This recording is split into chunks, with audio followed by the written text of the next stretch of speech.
Hola, ¿qué tal amigos? Es un placer volver a encontrarme con vosotros para seguir compartiendo este breve espacio de reflexión basado en la palabra de Dios. Estamos hablando del peligro que hay en una religión que no es sana y que de alguna manera no contribuye a nuestra estabilidad mental, a que nosotros podamos estar bien.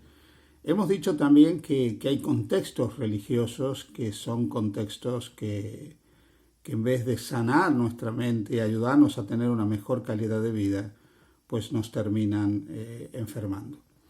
Yo quiero en esta mañana centrarme un poco en una característica de la religión insalubre, de la religión malsana, que es cuando la forma religiosa se transforma en una suerte de estructura que produce en mí un aislamiento social, que me desconecta del resto de la sociedad. En el Evangelio de San Juan, en el capítulo 17 del Evangelio de San Juan, encontramos en el versículo 5 la siguiente declaración: No ruego que los quites del mundo, sino que los guardes del mal. Antes de hablar de la primera parte, me gustaría mencionar el concepto de mal, ¿sí? La gran preocupación de Dios, por la cual eternamente tuvo un plan redentor, un plan salvador para la humanidad, era que el mal finalmente no tuviera el dominio sobre nuestra existencia. De tal manera que Dios, aunque no ordenó la existencia del mal, del dolor, del sufrimiento, del pecado, previó la existencia de eso. Y tenía una salida, una solución. Esa solución pasaba por, digamos, tres aspectos fundamentales que tienen que ver con la doctrina de la salvación. La primera, que su carácter sea revelado de manera correcta ante el mundo, que el mundo pueda conocer realmente quién es Él, porque una de las características del conflicto entre el bien y el mal es la desfiguración del carácter de Dios, para lo cual Cristo vino a este mundo y reveló el carácter del Padre. Por eso Jesús dijo: el que me ha visto a mí, ha visto al Padre. En la persona, en la palabra, en las enseñanzas, en la obra de Jesús, queda vindicado el carácter de Dios, totalmente vindicado.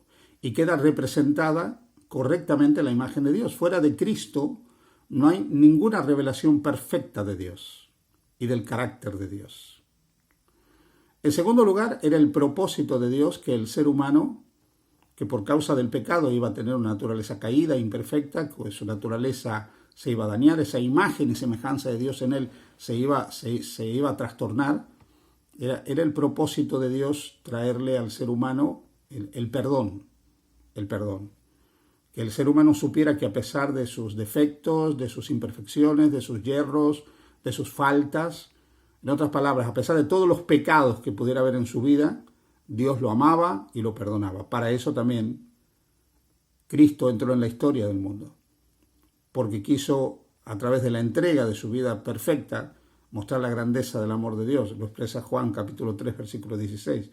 Fue tan inconmensurable el amor de Dios por la humanidad que envía a la tierra y entrega a su Hijo para que el que crea en Él no se pierda, sino que tenga vida eterna.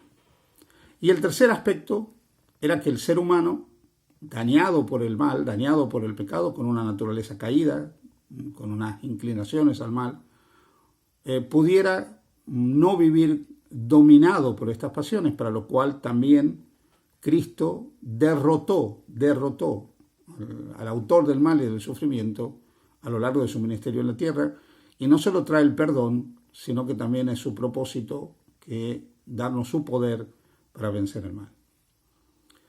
Así que cuando nosotros hablamos del mal, estamos hablando en primer lugar, de ese mal que se origina al inicio del gran conflicto entre el bien y el mal, y que se manifiesta de diferentes formas, y de diferentes formas nos afecta a los seres humanos. Ese mal es del mal del cual nos quiere preservar el Señor. Ahora, el texto también habla del mundo. El mundo es el lugar donde nosotros nos movemos y somos. Este mundo es parte de nuestra existencia, mejor dicho, desde el punto de vista físico es nuestra única existencia. Y en este mundo nosotros nos realizamos como seres humanos. La vida en este mundo, la existencia misma de la vida humana, es fundamental para nuestro desarrollo, incluso para que nosotros podamos vivir en el reino de los cielos. Finalmente, la vida aquí en la tierra es el lugar donde Dios nos va preparando para la eternidad. Toda nuestra existencia finalmente se transforma en el laboratorio de Dios, donde Dios perfecciona la fórmula de esa existencia, a fin de que podamos prepararnos para vivir en el reino de los cielos. Esto se hace a través de un proceso que se llama la santificación. Pero en este mundo nosotros nacemos, en este mundo crecemos y en este mundo morimos. Y en este mundo estudiamos, y en este mundo nos enamoramos, y en este mundo nos casamos, y en este mundo tenemos familia, y en este mundo tenemos amigos.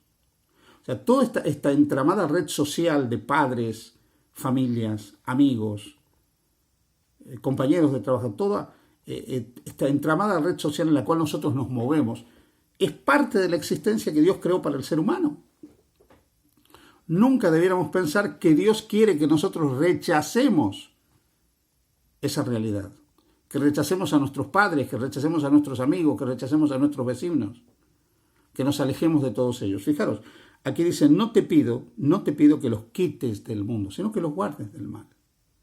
Ahora, toda religión malsana trata de aislarnos a nosotros desde un punto de vista de nuestras relaciones.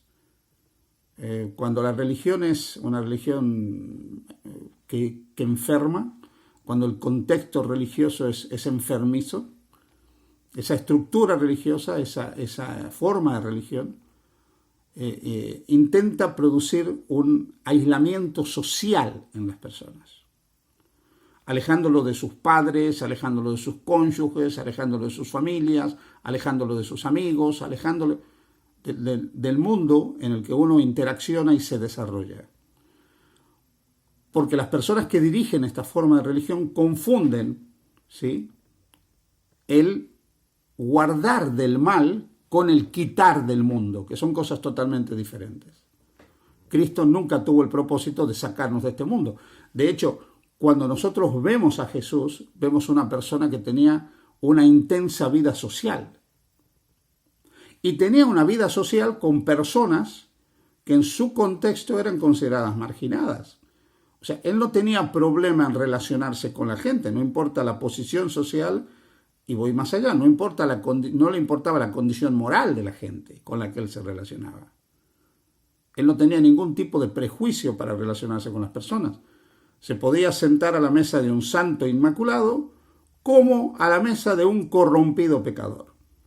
O sea, jamás Jesús vivió aislado del mundo, jamás Jesús rechazó su familia, jamás Jesús rechazó a sus amigos, jamás Jesús rechazó la sociedad, jamás se apartó de la sociedad.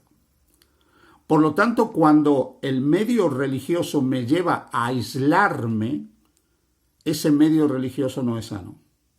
Y ese medio religioso no está reflejando correctamente el carácter de Dios. No es menos cierto que cuando nosotros conocemos el Evangelio y conocemos personas que aman el Evangelio, nos gusta pasar tiempo con esas personas. Nos gusta intercambiar lo que creemos con esas personas, hablar de lo mismo, sentir de lo mismo, compartir lo que tenemos con esas personas.